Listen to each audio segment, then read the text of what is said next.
So, welcome back to the retail management video lectures. We have already covered our module 1 with retail management, retail formats, emerging trends in retailing, and retail consumers and shoppers. And today we are going to study module number 2, second topic, that is CRM in retail, that is customer relationship management in retail or retail industries. Earlier, retailer took customer for granted because at that time customers were not demanding. But today there is a radical transformation that is changing business environment. Now customers are more demanding, more knowledgeable, more emphasis is given on value and quality of purchase.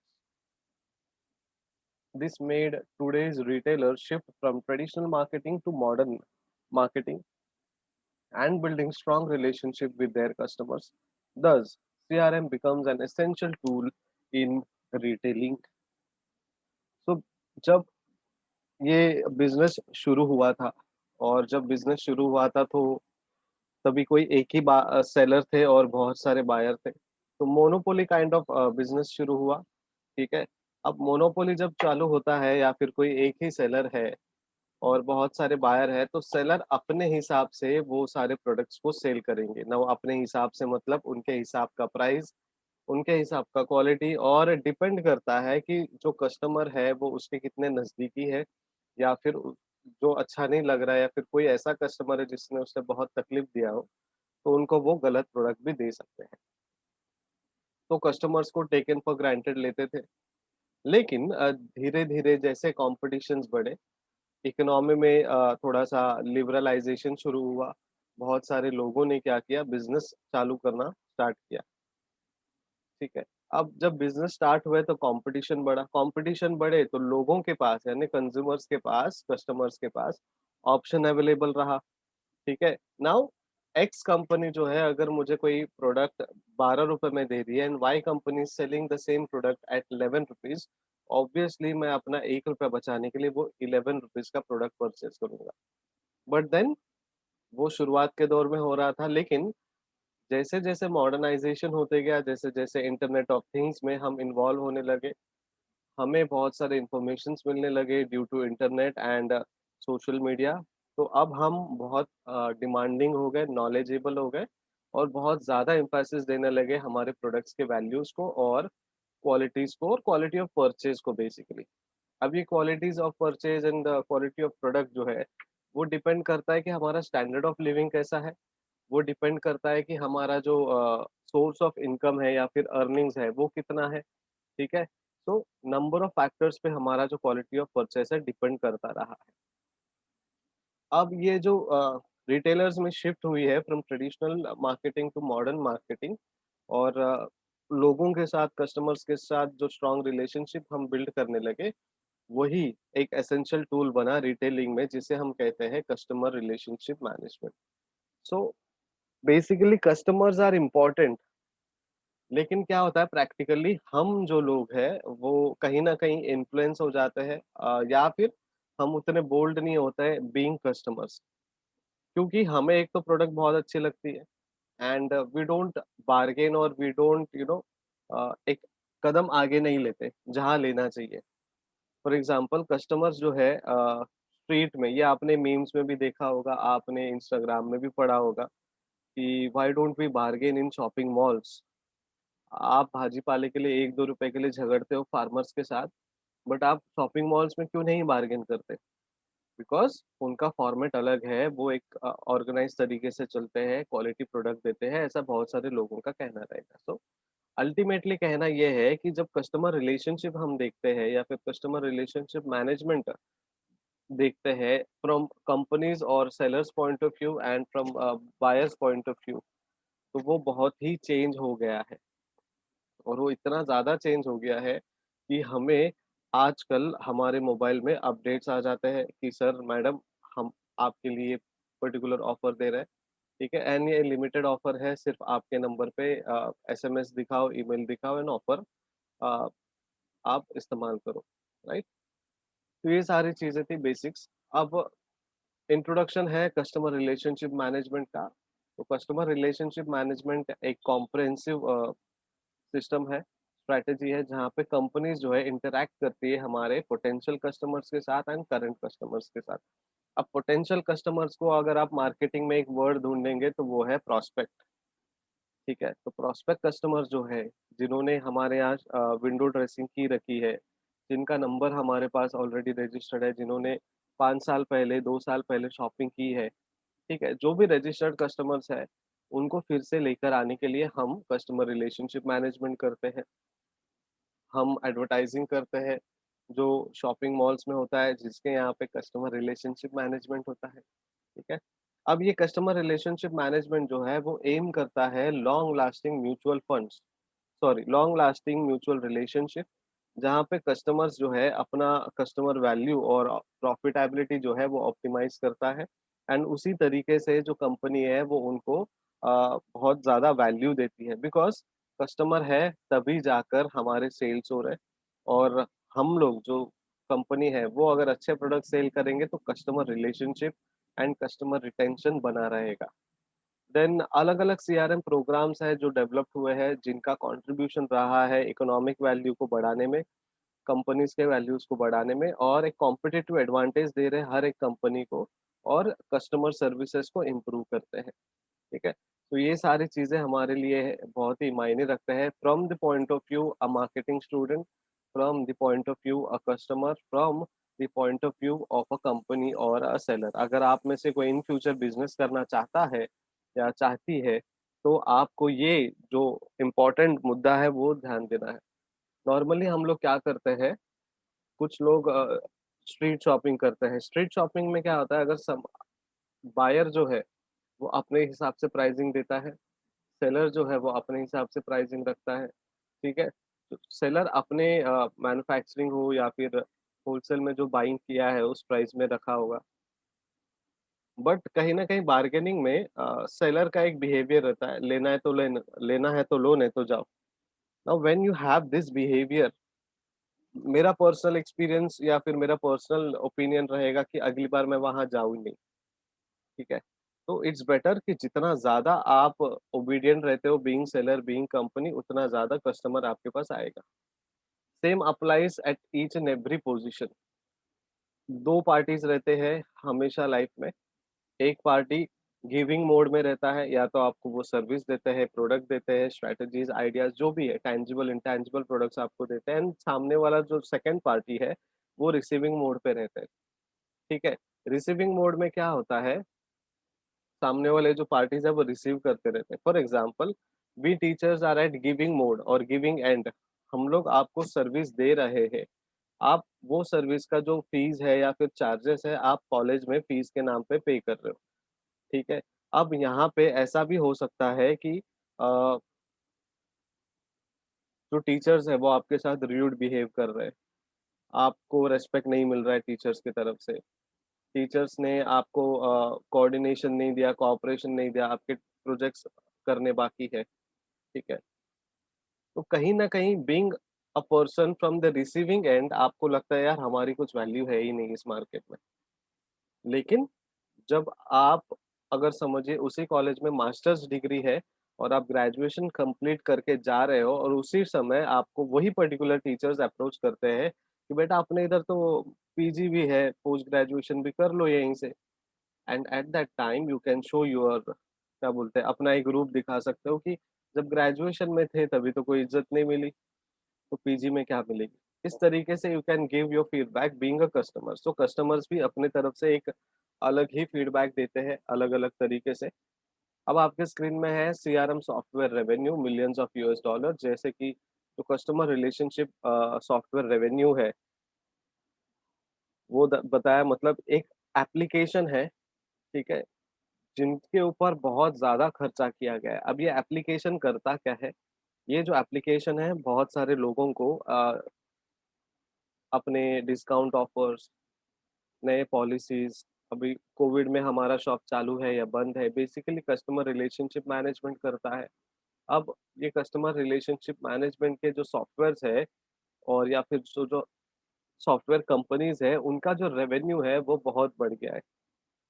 क्यों बढ़ गया है? क्योंकि organisations ने, companies ने बहुत सारा investment इसमें कर रखा है ताकि कस्टमर्स को टाइम टू टाइम इंफॉर्मेशन मिलती जाए और टाइम टू टाइम हमारे जो ऑफर्स है, हमारे जो पॉलिसीज है, हमारे जो डिस्काउंट्स है या फिर नए प्रोडक्ट के अराइवल्स है, ठीक है?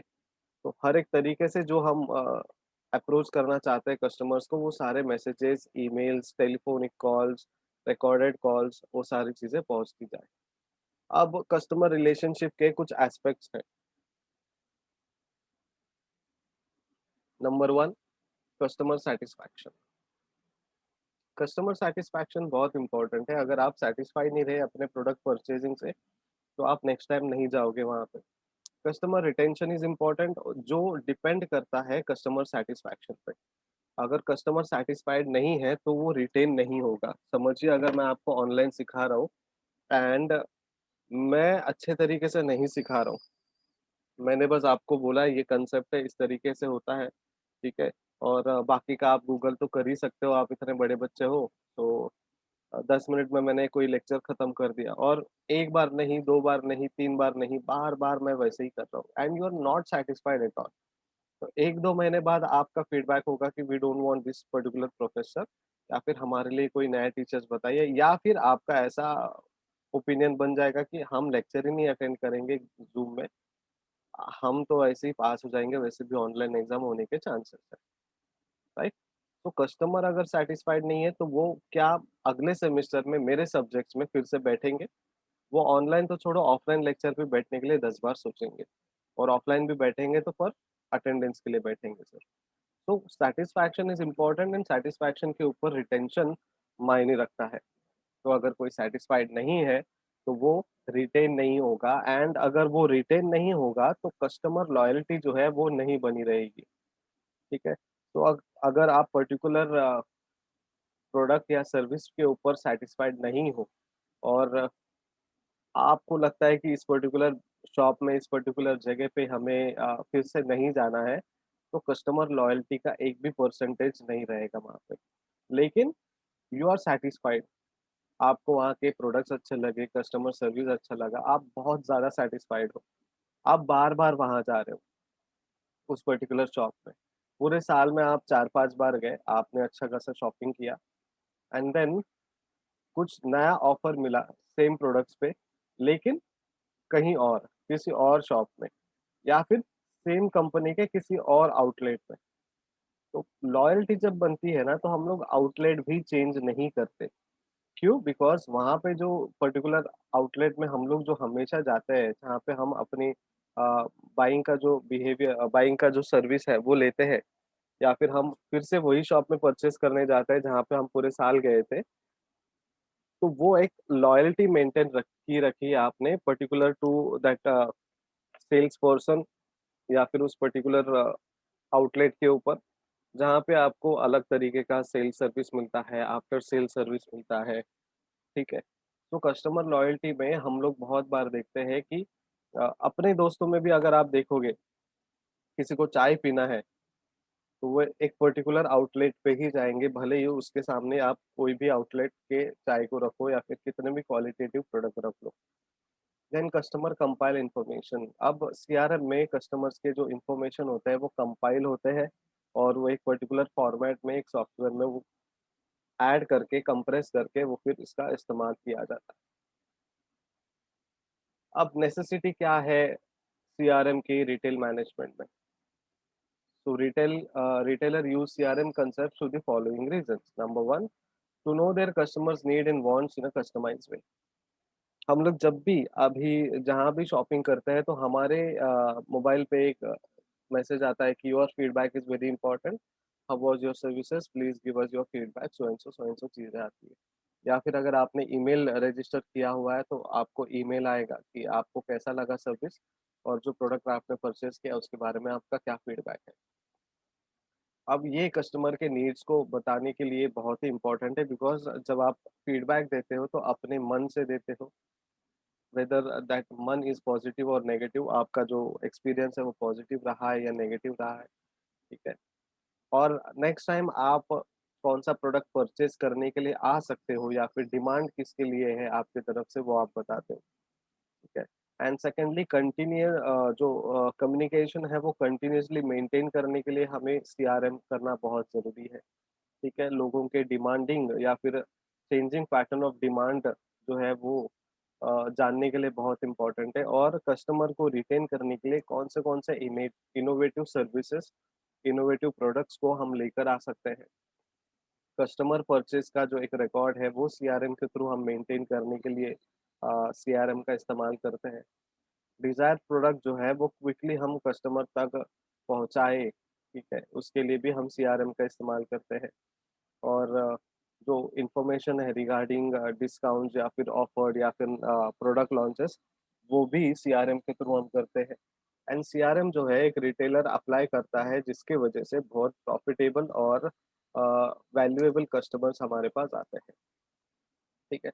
अब सीआरएम से ज़रूरी नहीं कि प्रॉफिटेबल ही कस्टमर आए, कम प्रॉफिटेबल कस्टमर्स भी आते हैं, लेकिन हमें सारे कस्टमर्स को एक जैसा देखना है और सभी कस्टमर्स को एक समान सीआरएम प्रोसेस इस्तेमाल करना है। ऐसा नहीं होगा कि आप बहुत बड़े शोरूम में गए एंड आपके पास सिर्फ एक ₹500 का वॉलेट खरीदने के लिए कोई कस्टमर है वो आया एंड दूसरा कस्टमर है जिसने 10,000 का शॉपिंग किया। तो आपने सीआरएम जो है सिर्फ 10,000 वालों के साथ मेंटेन किया है। नहीं, आपको वो भी कस्टमर्स के साथ मेंटेन करना है जो ₹500 का शॉपिंग करके गया है। अब इससे रिटेलर्स को क्या बेनिफिट मिलता है? When there is a strong relationship between a retailer and customer, then a retailer generates number of benefit by CRM. Simple आप अपने लोकेलिटी में अगर देखेंगे, समझिए आपके एरिया में 2 या 2 से ज़्यादा किराना शॉप्स हैं एंड जब से आप अपने लोकेलिटी में रह रहे हो या फिर आपका जन्म हुआ है या फिर जब से आपको होश आया है और आप शॉपिंग करना शुरू किए हैं, तो आपने एक पर्टिकुलर शॉप सेलेक्ट किया होगा और वही पर्टिकुलर शॉप में आप जाते हो, ठीक है? अब जब आप वो पर्टिकुलर शॉप में जाते हो तो आपने ब्रांड लॉयल्टी मेंटेन की है वो किराना शॉप के लिए, चाहे वो कोई भी प्रोडक्ट सेल करते हो। देन आपके वजह से अब वो रिटेलर को क्या बेनिफिट मिलता है? एक तो मैक्सिमम सेल होता है आपकी तरफ से। सेकंड उसका जो रिकमेंडेशन है बाइंग का, वो आप करते हो। अगर समझिए घर में आपके किसी ने आपके जगह में कोई और ने शॉपिंग करने के लिए गए, तो वो आप पूछते हो कि ये प्रोडक्ट कहाँ से लाया? देन दे से कि ये एक्स वाई जेड किराना शॉप से। तब आप थोड़े चिढ़ जाते हो कि इस पर्टिकुलर शॉप से लाना चाहिए था, वो प्रोडक्ट अच्छे देते हैं, वो ऐसे है, वैसे है, तो आपका जो लॉयल्टी है वो आप मेंटेन करते हैं। सो रिटेलर्स को बेनिफिट मिलता है, एक तो मैक्सिमम सेल्स करने के लिए रिपिटेटिव परचेज़ होता है, लॉयल्टी मेंटेन होता है कस्टमर्स का। ज़्यादा से ज़्यादा या फिर मैक्सिमम प्रॉफिट लेवल उनका बढ़ता है। सीआरएम कांसेप्ट जो है, वो अप्लाई करने के बाद कस्टमर्स अपने जो सैटिस्फैक्शन है उसको एन्श्योर करते हैं और क्रॉस सेलिंग होता है जहाँ पे आप सजेस्ट करते हो अपने फैमिलीज़ को, फ्रेंड्स को। देन सीआरएम के वजह से हमारा जो कॉम्पिटिशन है वो प्रोटेक्टिव रहता है बिकॉज़ वी नो कि हमारे पूरे महीने में इतने कस्टमर्स तो बाँधे हुए हैं और इतने कस्टमर आएँगे, अगर एक छोटा शॉप रहेगा तो, जहाँ पे रेगुलर कस्टमर्स का आना-जाना होगा तो।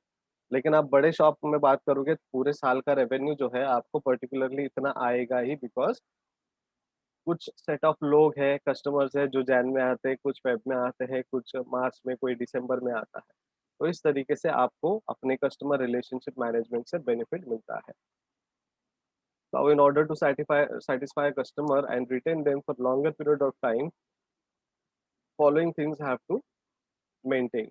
पर्सन टू पर्सन एक्सपीरियंस आपको देखना है कस्टमर्स का, देन स्टोर एक्सपीरियंस कैसा है वो कस्टमर से पूछना है, मार्केटिंग एंड कम्युनिकेशन आपको करना है and then price and values आपको कस्टमर से जानना है।